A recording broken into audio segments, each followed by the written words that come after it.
Selamat sore semuanya teman-teman yang ada Jangan di lupa Kecamatan ya, Ketungal subscribe, Tengah, Kabupaten Sintang, tekan Kalimantan tanda Barat. lonceng. Nanga Brakai. Sampai hari ini Minggu 17 April tahun 2022. Jam 16:35. Tadinya sudah sempat nyala PLN ya. Namun padam lagi. Ya itulah, tetangga-tetangga malah tanya sama saya bilang tidak tahu dengan PLN, karena yang saya tahu ini selama ini sudah 4 minggu ke minggu ini kalau nggak salah ya, setiap hari Minggu tidak pernah nyala PLN karena hidupnya bergulir sampai hari ini ya. Tadi malam, kemarin malam tanggal 16 gilirannya ke sini, ke arah saya, desa Senangan Kecil, Kecamatan Ketungal Tengah. Jam 16 PLN-nya hidup, mati jam 6 pagi. Terus giliran ke sebelah hulu itu jam, biasanya mereka bilang ya itu jam 23. Sama halnya juga dengan malam-malam biasanya, kalau giliran di sana ke sebelah hulu jam 16, kalau ke tempat saya ini gilirannya jam 23 atau kurang sedikit 23 atau lebih sedikit dari jam 23 malam, itu matinya jam 6 pagi juga. Ya, ini terkait masalah PLN yang hidupnya bergilir. Saya juga tidak tahu dengan pasti karena hanya mendapat informasi bahwa ada unit mesin yang tidak jalan dan menunggu unitnya itu datang sudah cukup lama. Mungkin informasi juga sudah datang, namun mungkin lagi proses di lapangan atau di Kecamatan Ketungal Tengah, Kabupaten Sintang, Kalimantan Barat. Sampai hari ini tetangga lagi pada tanya saya, kenapa PLN begini, dikiranya sudah normal. Ya, saya hanya bisa menjawab kita tunggu, kalau dia normal ya hidup seperti sedia kala. Kalau nggak normal ya kita tetap menunggu giliran yang sudah kita ketahui gilirannya. Ya, cuma saya nggak habis pikir ya, dari pihak PLN pusat yang dari awalnya sudah mengetahui di bulan puasa Ramadan seperti ini, kasihan juga yang menjalankan sahur, yang menjalankan buka puasa, kalau sudah kena gilirannya harus menunggu jam 23 atau kurang lebih. Di hari Paskah, malam Jumat Agung, dan sampai hari ini PLN-nya masih hidup bergilir. Memang saya sedikit mengkritik terkait ini, tapi bukan mengkritik petugas-petugas yang ada di Kecamatan Ketungal Tengah, karena saya tahu petugas-petugas yang ada di Kecamatan Ketungal Tengah ini semuanya ingin cepat ya, ingin memenuhi permintaan kami masyarakat banyak sebagai konsumen PLN. Ya, yang saya sangat tidak habis pikir dengan pusatnya di mana, rantingnya ranting mana.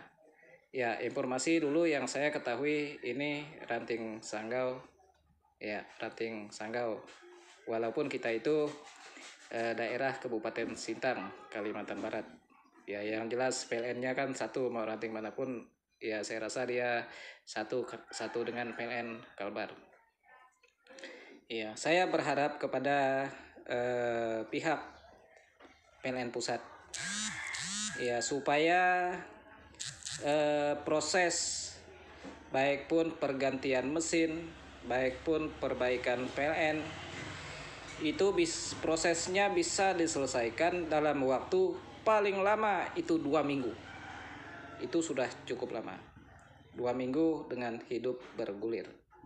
Ya, karena kita sebagai konsumen atau pelanggan Telkomsel sangat kecewa melihat yang seperti ini.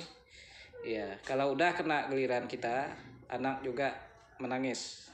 Ya, menangis, minta hidupkan kipas dan segala macam. Charger HP itu casnya habis, nggak ada buat ngecas, gitu ya. Jadi kita minta supaya di kemudian hari jangan seperti ini lagi. Ya, saya sudah cukup lama di Kecamatan Ketungo Tengah karena saya itu memang aslinya kelahiran di Desa Swadaya Lubuk Nibung, Kecamatan Ketungo Tengah. Orang tua saya, mama saya Dayak Iban di sini. Saya sangat mengetahui, bahkan saya waktu kelas 2 atau kelas 3 SD PLN ini udah ada PLN ini di Kecamatan Ketungo Tengah. Hanya di lingkungan rumah saya ini masih hutan dulu ya, masih hutan, belum ada perumahan ya.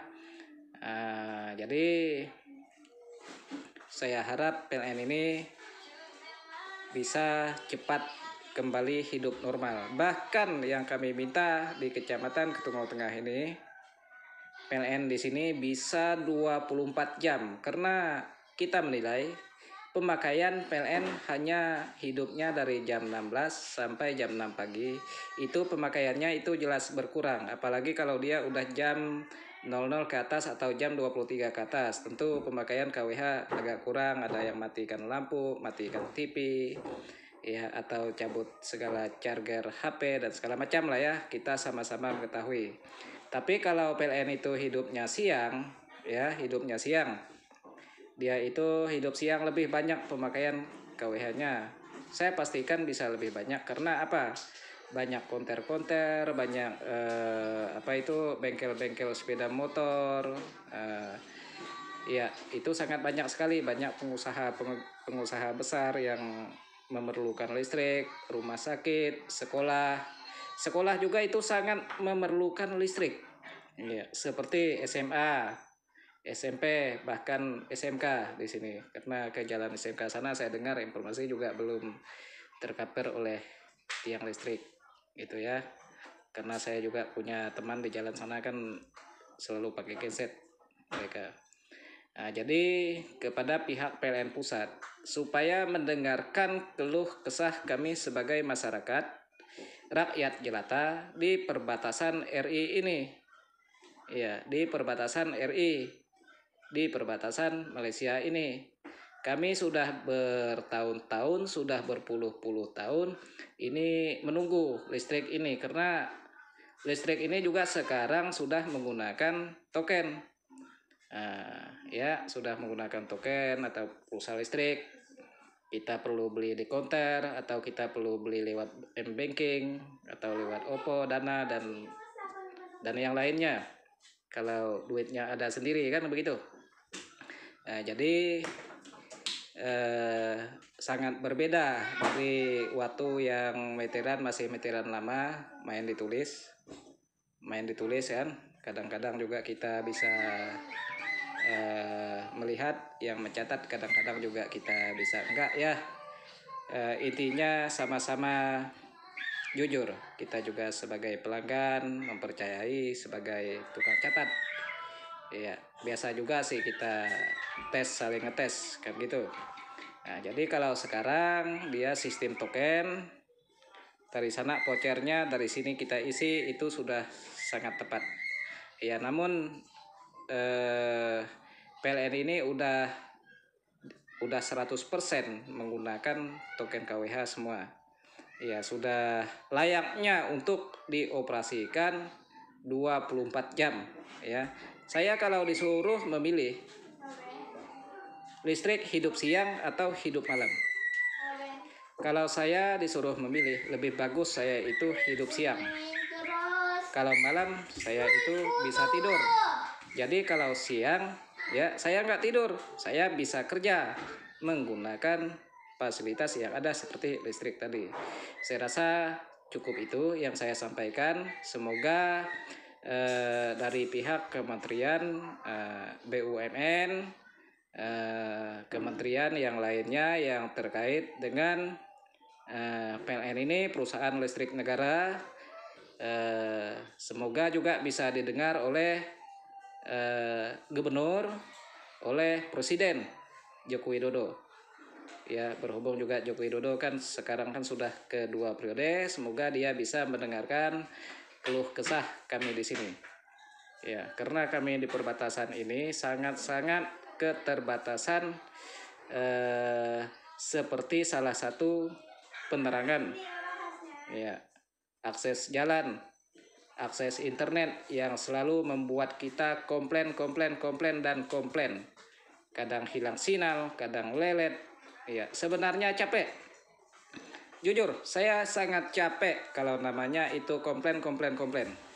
Kalau fasilitas bagus, semuanya bagus, pelayanannya bagus, informasinya yang diterima kita itu jelas, kita tidak bakalan komplain. Ya, tidak bakalan komplain, tidak bakalan marah. Tapi kalau tidak jelas, selalu blank, selalu ini itu terus menerus, ya kita sebagai manusia kita bisa marah ya. Dan lagi kita bisa marah kalau emosi ini udah naik mau marah.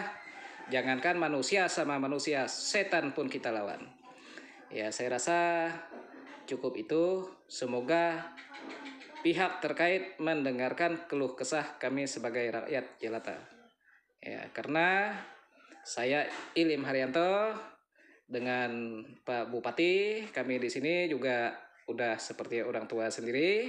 Pak Bupati juga akan percaya penuh. Beliau pernah mengatakan, selagi itu demi orang banyak, demi kepentingan orang banyak, ya harus kita perbaiki. Ya, perbaiki semua sebaik-baiknya. Ya, jangan hanya mengkritik yang tidak jelas, menyampaikan berita yang tidak jelas. Ya, terus apalagi sampai ikut-ikutan percaya hoax. Itu. Nah, jadi yang saya sampaikan itu saja dulu. Semoga ini didengarkan oleh pihak terkait di Indonesia, di NKRI ini. Tolong ya. Tolong fasilitas kami di perbatasan diperhatikan. Titik. Terima kasih.